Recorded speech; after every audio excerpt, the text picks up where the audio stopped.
राधा, ए राधा। हाँ माँ। अरे तेरे बापू नहीं आए अभी तक? नहर का काम तो 5 बजे खत्म हो जाता है ना। ओफो माँ, हो सकता है मजदूरी लेने में समय लग रहा होगा। मजदूरी की रकम लेने के लिए लाइन में तो लगना पड़ता है ना। अरे क्या लाइन वाइन, पहले तो 8 घंटा नहर खोदो और फिर 2 घंटे मजदूरी लेने के लिए लाइन में खड़े रहो। ये भी कोई जिंदगी है भला, हम जैसे गरीबों की? अरे माँ, अब 8 घंटा मेहनत करेंगे तो मजदूरी के रकम के लिए रुकना भी तो पड़ेगा ना। तुम तो बस खामखा परेशान हो रही हो। आ जाएंगे बापू। राधा बिटिया। लो आ गए बापू। बड़ी देर कर दी आज, पता है कितनी चिंता हो रही थी हमें। अरे राधा की माँ, सारा दिन खटना पड़ता है, अब मजदूरी भी ना लायका। राधा, जरा अपने बापू को पानी तो दे। और राधा बिटिया की पढ़ाई कैसी चल रही है? कैसी चल रही है बेटे पढ़ाई?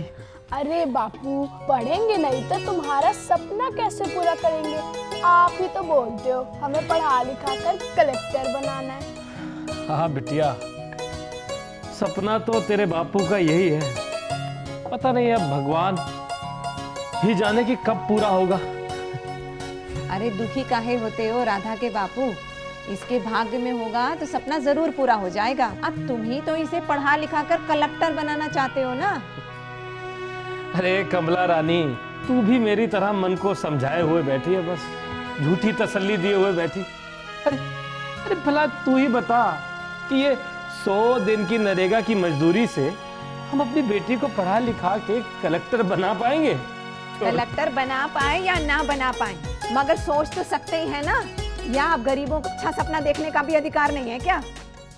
हे माँ, ए बापू, जिस लड़की के माँ बाप अपनी बेटी के उज्जवल भविष्य के लिए इतना अच्छा सोच सकते हैं तो भगवान भी उनका सपना जरूर पूरा करते हैं। ओम शांति ही शांति ही शांति ही।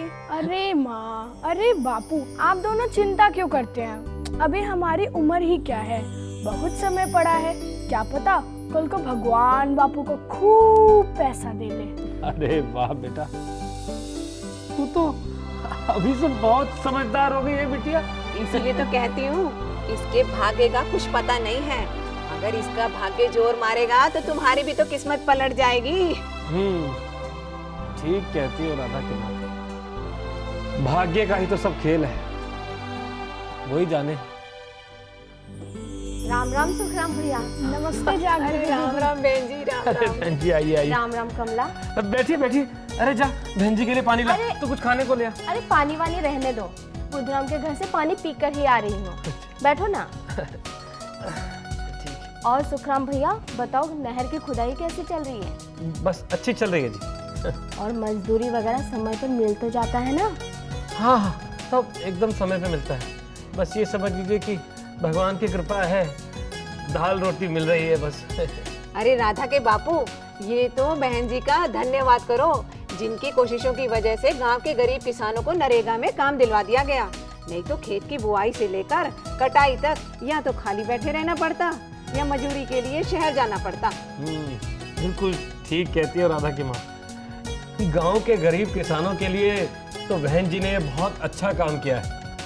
नहीं भैया, मैंने तो वही किया जो मेरा फर्ज था। बाकी तो सरकार की कृपा है, जो सरकार ने गांव वालों के विकास के लिए नए नई योजनाएं बनाई हैं। देख लेना भैया, जैसे जैसे सरकार अपनी विकासशील योजनाएं गांव तक पहुंचाती जाएगी, गांव वाले शहर जाना छोड़ देंगे और यही गांव में रहकर तरक्की भी करेंगे और अपने बच्चों को अच्छी शिक्षा भी दिलवाएंगे। हाँ जागृति दीदी, आप ठीक कह रही हो। फिर तो मैं भी पढ़ लिख कर बापू का सपना पूरा कर दूंगी। सपना? कैसा सपना? कलेक्टर बनने का जागृति दीदी, कलेक्टर। ओहो। तो राधा कलेक्टर बनेगी? देखो राधा, हर माँ बाप का सपना होता है कि उनके बच्चे पढ़ लिख कर अच्छा अफसर बने। देख लेना, एक दिन तुम भी अपने बापू का सपना जरूर पूरा करोगी, है ना? अच्छा सुखराम भैया, एक बात बताइए। पूछिए बहन जी। वो आपने बैंक में खाता खुलवा लिया? खाता? नहीं तो अरे बड़े अजीब आदमी हो तुम लोग, कुछ समझ में ही नहीं आता है। अभी तक खाता भी नहीं खुलवाया। नहीं, खाता नहीं खुला तो इसमें कौन सी बात हो गई बहन जी?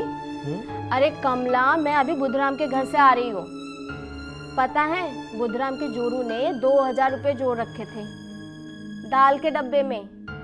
और जानते हो क्या हुआ? क्या हुआ? होता क्या, कोई उसे चुरा के ले गया। हाय राम। अब बताओ, अगर वो पैसा बैंक में जोड़ते तो कम से कम चोरी तो नहीं होती ना। राधा की माँ, तू तो पैसे नहीं रखती ना किसी डब्बे वब्बे में? अरे नाजीरा, मैं बुधराम की जोरू की तरह कोई मूर्ख थोड़ी हूँ। मैं तो ना रुपए जो है सराने में छिपाकर तकिए के नीचे दबाकर सोती हूँ। अरे वाह, बड़ी समझदार है तू तो, है? इसमें समझदारी वाली कौन सी बात है? सुखराम, यहाँ आओ, बैठो तुम, और कमला तुम भी बैठो। आजा बैठ।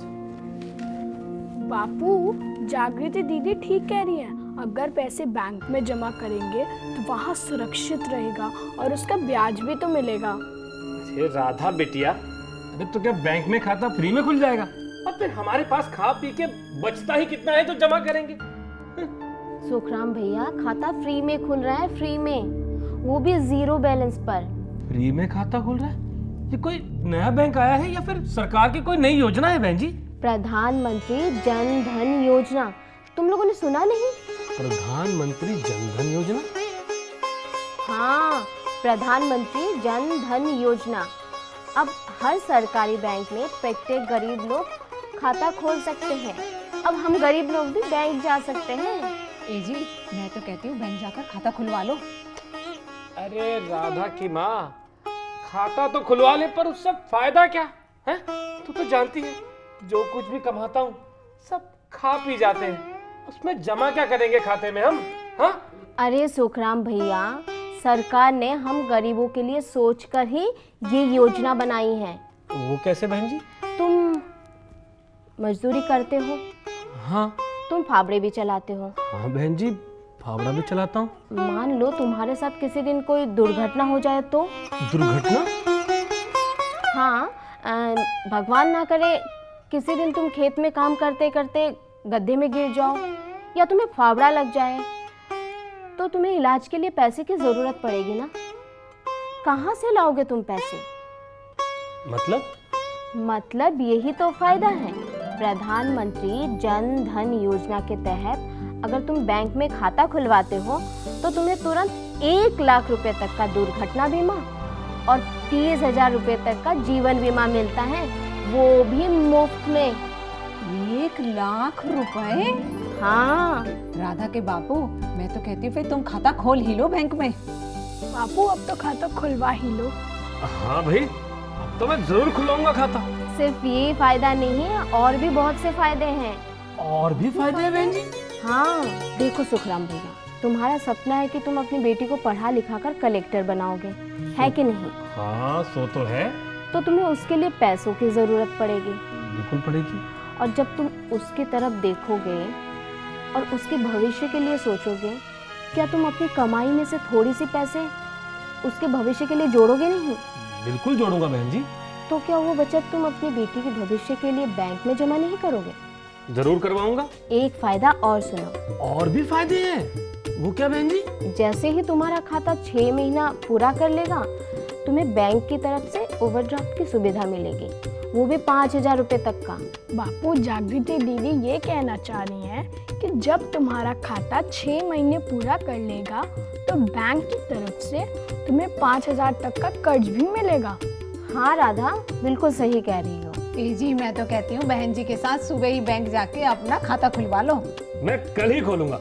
और सुखराम, सरकारी जितने भी फायदे हैं वो सब तुम्हारे खाते में आएंगे।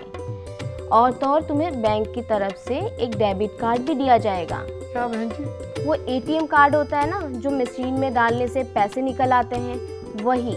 हाँ, वो ATM जो बैंक के पास मशीन होती है, मैं एक बार गया था सरपंच जी के साथ, मैंने देखी है। तो फिर कल तैयार रहना सुखराम, अपनी मतदाता पहचान पत्र लेकर। हम कल ही बैंक चल रहे हैं। मैं तैयार रहूंगा, लेकिन बहन जी आप ऐसा बिल्कुल नहीं सोचिएगा कि मैं जीरो बैलेंस से खाता खुलवाऊंगा। वो क्यों? अरे हम अब इतने भी गरीब किसान नहीं रहे जो जीरो बैलेंस से खाता खुलवाए। अरे हम अपने जितनी भी मजदूरी है वो सब बैंक में जमा करवाएंगे। अरे जब सरकार की इस योजना के तहत बैंक हमें खुद दिल खोल के अपने पास बुला रहा है तो हमारा भी ये कर्तव्य बनता है कि हम भी दिल खोल के बैंक में जाएं, खाता खुलवाएं और पैसे जमा करवाएं। अरे जब बैंक में लक्ष्मी जाएगी तभी तो हमारे पास लक्ष्मी आएगी। वो तो ठीक है, लक्ष्मी बैंक तक जाएगी तभी तो लक्ष्मी आएगी। लेकिन एक चिंता की बात हो गई है। चिंता की? क्या? हाँ, अच्छा कमला, तुम्हारे घर में दही है? हाँ है। तो अगर दही में थोड़ा सा पानी डाल दो और थोड़ा नमक डालो और उसको थोड़ा सा फैट दो तो अरे छाछ बनती है वो तो। छाछ बन जाती है देखिए ना। छाछ से बैंक के खाते का क्या लेना देना बहन जी। बड़ी गर्मी हो रही है तो एक गिलास छाछ पिला दो। अच्छा ये बात है, जा फटाफट बहन जी के लिए छाछ लेके आ और फिर खाने के लिए भी लेके आ। इतनी सी बात। अरे आपने हमें इतनी अच्छी जानकारी दी है तो हमारा भी फर्ज बनता है हम आपको छाछ पिलाएं, कुछ खिलाएं। अरे बहन जी आपने तो बस क्यों बेटा अब बनेगी मेरी बिटिया कलेक्टर। तो अब सोचना क्या, आप भी प्रधानमंत्री जन धन योजना का लाभ उठाइए। अपना खाता तो खोलिए ही, साथ में अपने परिजनों का भी खाता खुलवाइए।